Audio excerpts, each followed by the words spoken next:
কি হলো হামলা কেন? জায়গাটা জানি কেমন। সুজিত দরজা খোলো। তোর ফোন বন্ধ কেন? হ্যাঁ, আমি কালকে রাতে সারা রাত তোমার কল দিছি, কল জানো ফোন বন্ধ কেন? তুমি কি হয়েছে? তুমি কালকে রাতে যে গাড়িতে করে গেলা, গাড়ি থেকে যে ব্যাগটা পড়ছিল ওটা আমার আবার ব্যাগ ছিল। আরে ধুরো, কি ভুলভাল দেখছো।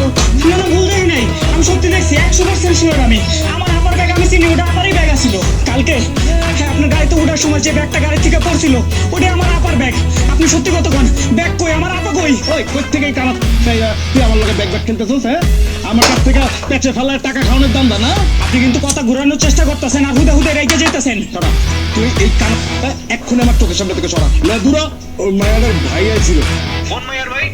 ওই যে গাড়িতে ব্যাগটা ছিল না, ওই মায়ের ভাই তো ওই ব্যাগটা দেখে ফেলাইছে।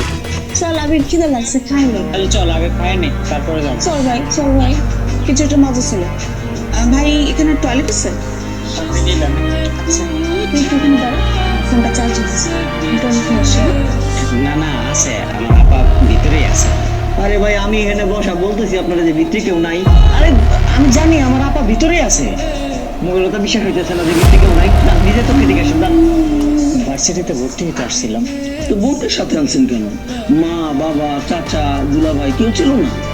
আমার আব্বা নাই, মা খুব অসুস্থ। আপনার উচিত ছিল আপনার বোনকে সময় মতো দায়িত্ব নিয়ে পাঁচলে দেয়।